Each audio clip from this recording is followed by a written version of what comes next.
हुआ। बोले एक बार मैं दर्शन जरूर उसके महल का तो कर लूं, वो मिले अथवा ना मिले उसकी नगरी का दर्शन करूंगा।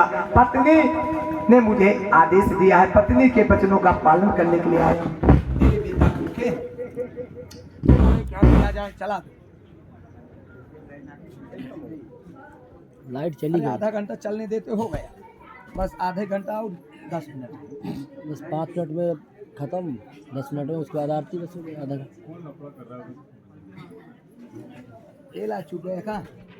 गाना बाजा में सुनते हैं। जब देखा तो वहाँ द्वारपाल खड़े थे और उनसे कहा, द्वारपालों से वो रोक दिए, बोले कहाँ जा रहे हो बुढ़ा, कौन हो तुम? दरिद्र कहे कि कहाँ जा रहे हो? बोले मैं द्वारकाधीश के पास जा रहा हूँ भैया। बोले तुम कैसे मिल पाओगे, वो साधारण आदमी है, मामूली है, जिनके यहाँ लक्ष्मी हो, अब तुम कैसे जा रहे हो? बोले नहीं नहीं नहीं नहीं, मैं तो जाऊंगा, बता दीजिए आप। अरसी से पगा ना झगा तन ने प्रभु जाने कुआ ही बसे पे ही ग्राम। अरे धोती फटी सिलती दुपटी अरुपाए उपाहन की नहीं शाम। निजे दुर्लभ देख चकित रहे द्वारे अपा। जब देखे कि धोती फटी सिलती दुपट्टी और पाए धोती फटी कुचैली पहने हुए, अब पाँव में चप्पल जूता नहीं है, कुछ नहीं है, अब ये कह रहा मैं द्वारकाधीश से मिलूंगा। अब जाकर के द्वारपालों से कहा कि जाओ तुम तो बताओ। तो द्वारपाल जाकर के कहता है, हे प्रभु, हे द्वारकाधीश महाराज की जय हो, आपकी नगरी के बाहर एक गरीब दुर्बल शरीर का नित्य दुर्लभ बहुत दुबला पतला है और धोती फटी कुचैली, कई छेद हजारों छिद्र वाली धोती पहने, चप्पल जूता नहीं, बीमारी फटी है, और आपको पूछ रहा है। अरे पूछत दीन दयालो को धाम, आपुन नाम बतावे सुदामा। जैसे कहा कि आपका दीन दयाल कौन है, द्वारिकाधीश दीन दयाल का नाम पूछ रहा है। तो भगवान ने कहा और आगे, बोले आपुन नाम बताओ सुदामा। जैसे सुदामा उस द्वारपाल के मुख से निकला, आज हमारे गोविंद भागवत के भगवान ऐसे दौड़े कि जैसे गजराज को उबारने के लिए द्रौपदी की साड़ी के लिए बढ़े थे, दौड़ पड़ी पटरानियों के बीच में, उठ करके दौड़े। रुक्मिणी, सतभामा, कालिंदी, वृंदी, लक्ष्मणा ने कहा, हे क्या हो गया दीनानाथ, हे परमपिता परमात्मा, क्या हो गया? क्या फिर से कोई पहाड़ टूट पड़ा? क्या देवताओं के ऊपर विपत्ति आ गई?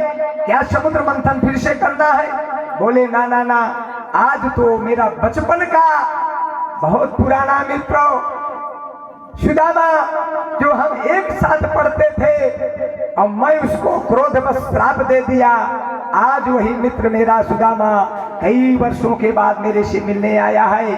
ए सतभामा, लक्ष्मणा, हे रुक्मिणी, कालिंदी, वृंदा, ध्यान रखना, अगर वो बूढ़ा ब्राह्मण महल में आ जाए तो उसको देख करके हंसना मत, नहीं गड़बड़ हो जाएगा। अगर आप हंस दोगी और शायद उस गरीब ब्राह्मण की आय निकल गई तो द्वारकापुरी को मैं भी जलने से नहीं बचा सकता, द्वारकापुरी जल करके राख हो जाएगा। गरीब ब्राह्मण की आय निकल जाए सत्यानाश हो जाता है। पहले रोक दिया कि देख करके कहीं हंसे ना, मजाक न बना ले। अब गए और जा करके भगवान गए, जब देखा सुदामा को कई वर्षों में मिले, फटी धोती, कई छिद्रों की बीमारी फटी, भगवान गले से लगे और गले से लग करके अंदर लाए अपने सिंहासन। वो है द्वारकाधीश, जहाँ स्वयं द्वारकाधीश बैठते थे, उस राज सिंहासन पर बगल में रुक्मिणी बैठने वाली वामांगनी, उस राज सिंहासन पर उस ब्राह्मण गरीब सुदामा को विराजमान करवाया और माताओं से, अपनी पत्नियों से कहा, लाओ परात लाओ, पानी लाओ, हे रुक्मिणी, सतभामा, वृंदा, कालिंदी, जल डालो, मैं इस अपने मित्र ब्राह्मण के अपने हाथों से चरण धोऊंगा। पानी परा, इतने में उनको देर हो गई और भगवान जब पैर को रख दिया कोपर पर, अब बीमारी फटी, कांटा देखा तो भगवान से नहीं रह गया, दोबारा रोए। द्वारकाधीश गोपियों के विदाई में आज सुदामा की इस दुर्दशा को देख करके पैर फटे हुए, अरे पानी परात नहाते दयो नैनन सो चल पग धोए। आज आंसू बह पड़े, रो पड़े। उन्हीं आंसुओं, आंख के आंसुओं के जल से आज मित्र ब्राह्मण सुदामा के चरण को धो। भगवान रुक्मिणी बोली क्यों प्रभु क्या करो, लो चल लिया।